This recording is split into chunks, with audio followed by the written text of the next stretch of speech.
This is so sad. So sad. I have not been myself. The news of Junior Pope's death devastated me. I kept thinking, what has become of Nollywood? Why so many deaths every now and then? People, what is going on? We need to sit down and ask ourselves questions. I keep telling people that Nollywood is a spiritual place. We need to be very, very careful. One, in the type of roles that we accept. If you accept to play a particular role, please try and make some inquiries before embarking on such job. Some jobs can be highly spiritual without you knowing. Now, I'm going to be giving you some instances, some experiences that I got in the past doing some jobs. There was a particular job I did so many years ago with Exp0sing. You will remember this if your sister's video. Directed by Ekp0sing.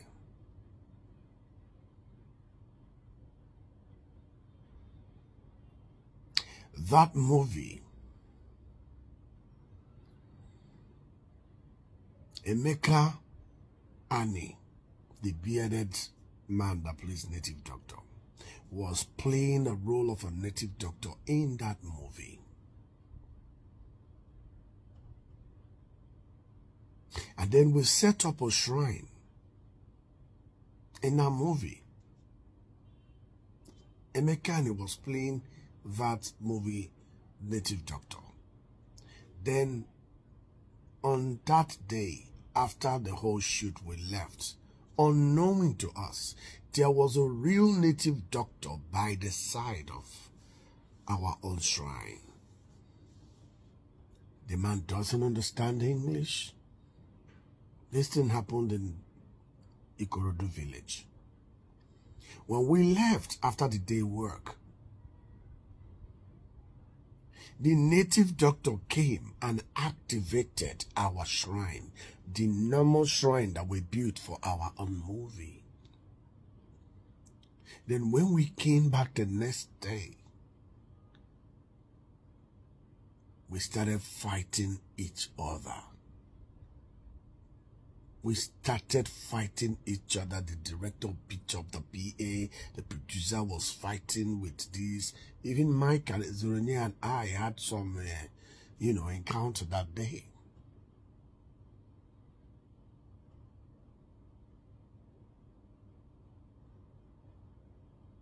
Until we realized, someone said there is a native doctor shrine around here. We had to go to the man. And we met with the man, and the man was like, oh, that he thought someone came to challenge him.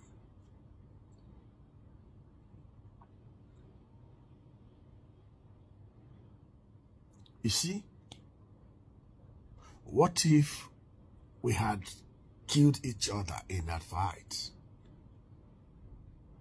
So, number one, we must be careful of our environment when we are shooting. It's very, very important.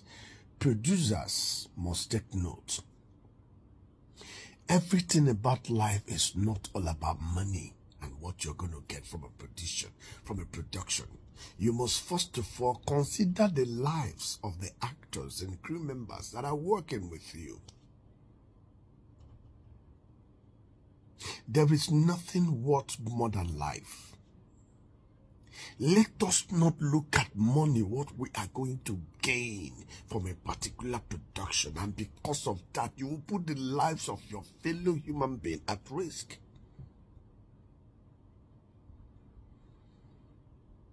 There was a particular job I did in Warri so many years ago. It was a riverine job.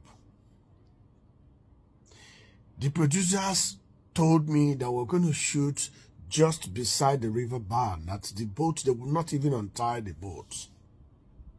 That I'm just going to sit inside the boat for them to just take their shot. Because I told them, I said, I don't know how to swim. I don't know how to swim, so I cannot shoot inside the water. I pleaded with them. I said, I can't shoot inside the water. And they convinced me. They told me that we were going to shoot around the shore band where they towed the boat. That the boat is not even going to leave from where they hooked it down. I requested for life jacket. They said, no, we're not going inside the river. Listen carefully. Because some people can be very, very inhuman. Now, when I entered that boat, the moment they said action, the producer gave the guys sign and they loosed the rope.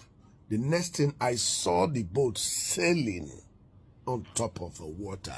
This, I am talking about ocean where ship passes. I saw them taking this boat, driving me to the middle of the ocean. I was crying like a child. I was shouting, I was crying, and what they said is that what my reaction was actually what they needed for the movie. Because the story was all about students that went for, I can't remember, and then their boat capsized. They drowned in the river. That was what the movie was all about. So these people actually took me that far to scare me so that they can get the best out of me in expense of my life.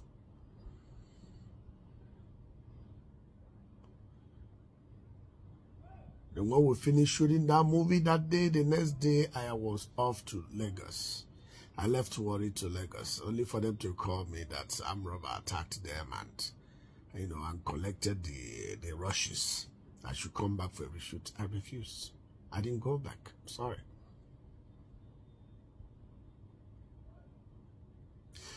Sometimes it's not all about money. You have to also think of the role you're accepting. It's not every role you accept.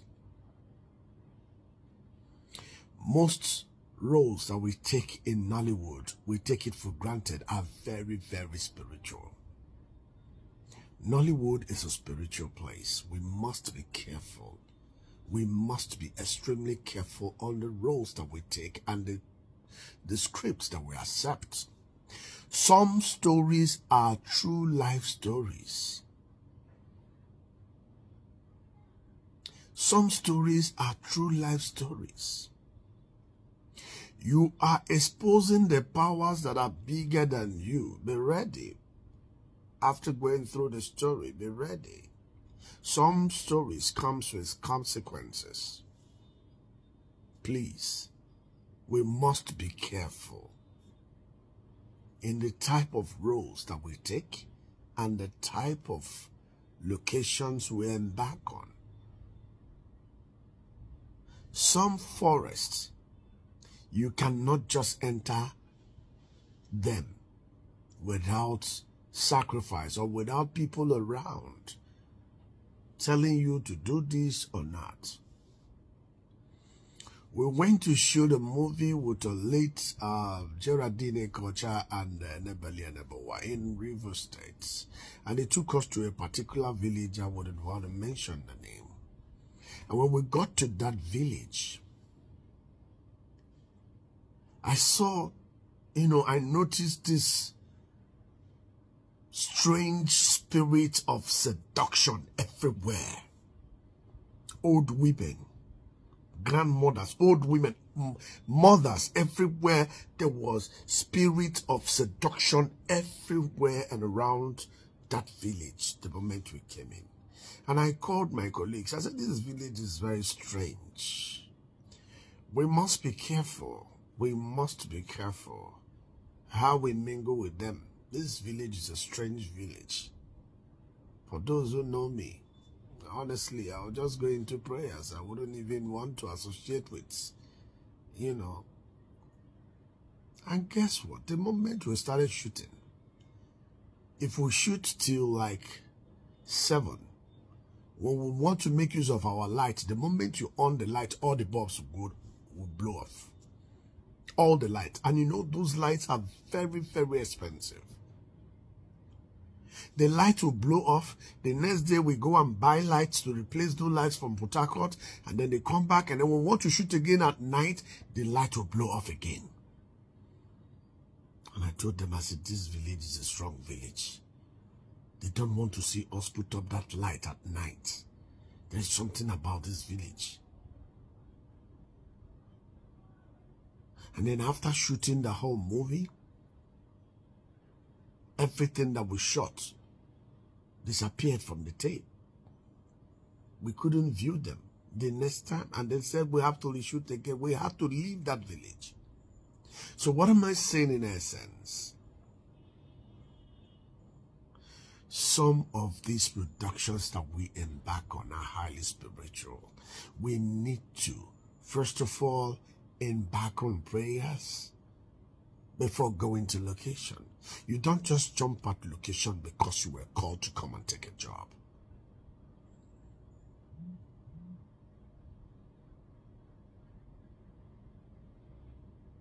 There was a movie I did, 40 Days in the Wilderness, with Klll and Olu Jacob and Akiampopo. A strong spiritual movie. I was the lead character. Very strong. When I mean very strong, a true life story. Very strong movie. Like Destiny and Tico. They were all in that movie.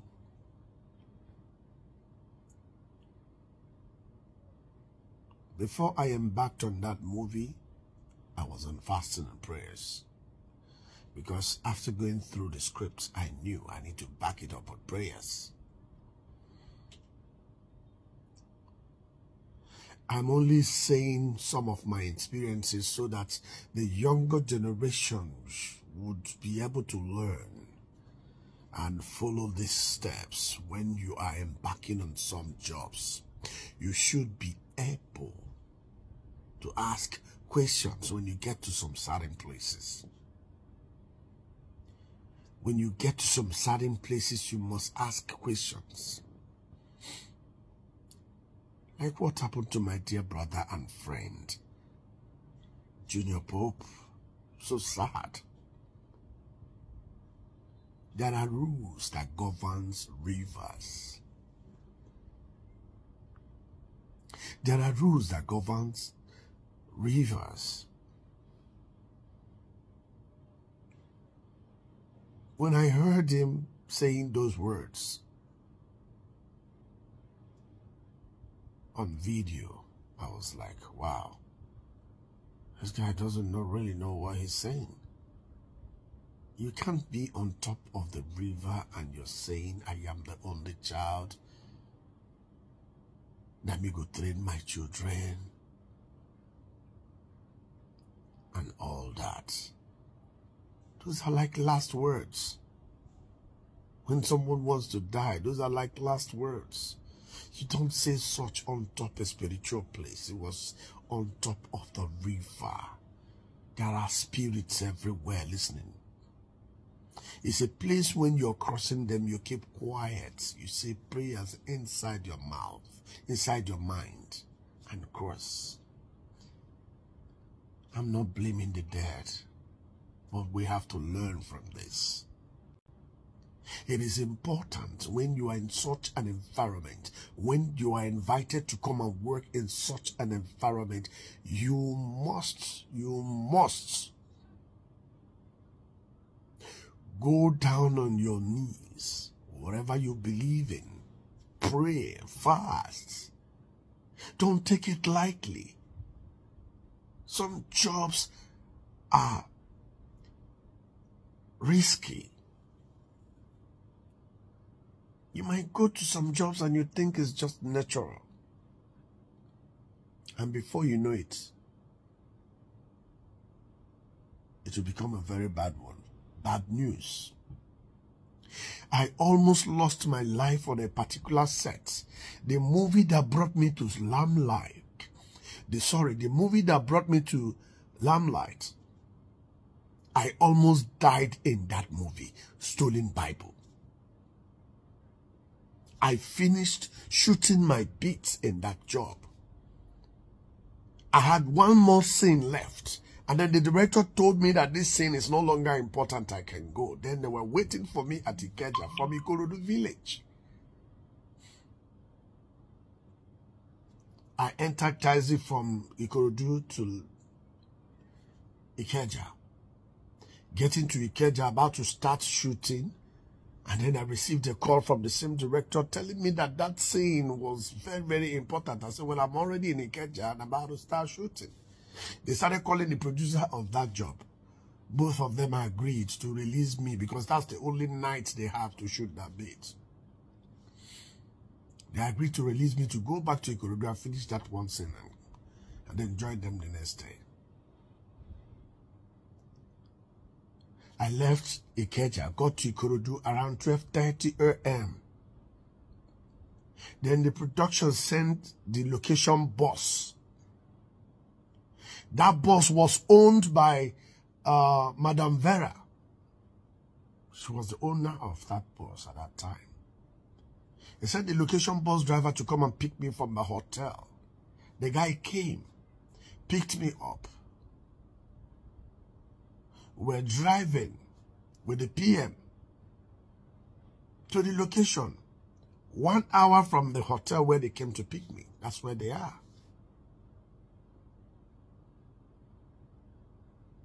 Then as we were driving, the driver saw about 3 men that were discussing, in the middle of the road, just beside the road. That was around 1 a.m. And the driver almost hit them. Almost hit those guys standing by the roadside. Then I heard one of them hit the car with, Yoruba language. Kilo worry boy. That was what the guy said. Kilo worry boy. That's all. And the driver matched to brake. I jumped down from the vehicle. I was calling him. I said, where are you going? He went to them. Why did you hit my car? Why did you hit my car? The guy said, you were trying to bring us down. And before you know it, the guy hit those guys. The driver hit those guys down. One of them, he forced one of them, hit the guy down. The guy stood up, he hit him down again. And then the other guys said, no, you can't go anywhere. You cannot just come from nowhere and decide to fight and beat us. Who are you? And they held him, so I had to come down to come and intervene. And then I was talking to them, said, okay, leave him, leave his clothes. We'll talk about it. Let's discuss what is the problem. My brother, why do you have to come down to come and fight this? As I was just talking, the guy jumped into the vehicle and zoomed off. This driver zoomed off, leaving me behind. So the one of the guy that he hit decided to jump through the window. Then they both started dragging the bus.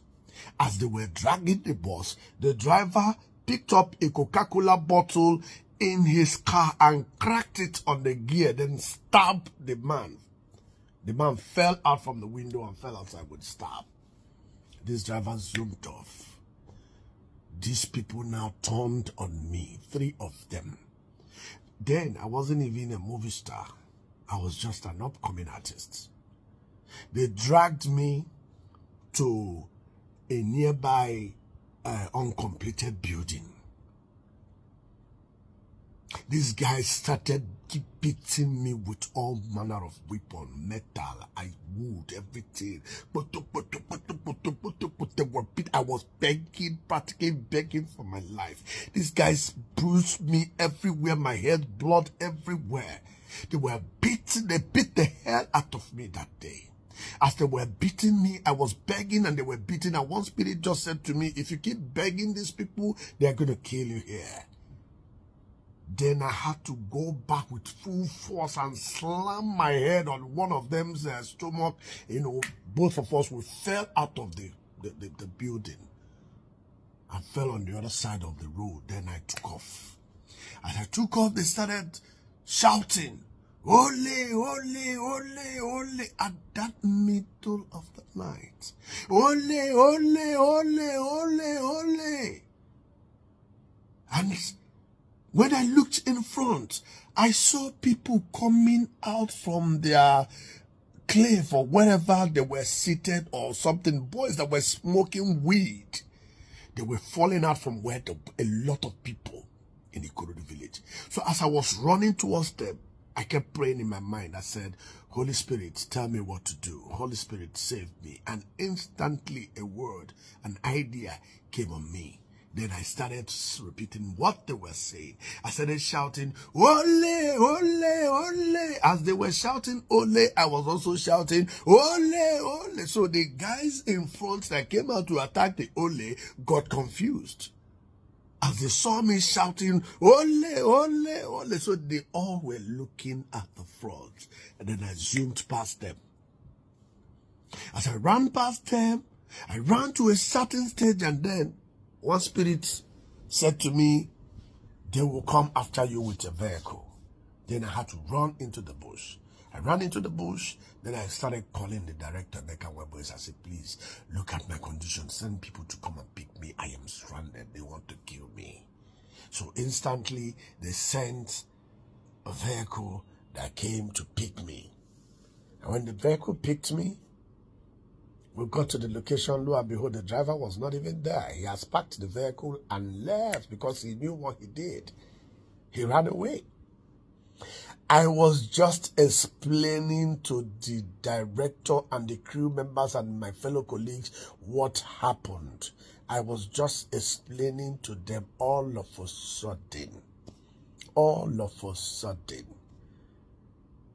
this guy that he stabbed was actually a leader. This guy that he stabbed was a leader of OPC at that time at Ikorodu. Then they chattered Okada. We saw over 40 Okada. Each was carrying somebody. They all came armed with guns. The barrel. They were shooting randomly at us. We all ran into the bush. Me, Mike Zonye, Chioma Chukwuka, we were all in that movie. That night, all of us slept inside the forest. With Mike will call, "Benedict, are you okay?" I said, "Yes, I'm fine. Where are you? Are you okay?" So yes, that was how we were all reaching out to each other all through that night till morning. We all slept inside the thick forest. They beat the villagers that accepted us. They beat the hell out of them that night. We slept inside the thick forest, and you know, we came out in the morning to go to the hotel and all that. And then they had to call the police commissioner, had to get involved and all that before the matter was resolved. So, when you are embarking on a certain job, you have to be extremely careful. You have to be extremely careful. There was a particular job I did with Junior Pope in Umuahia.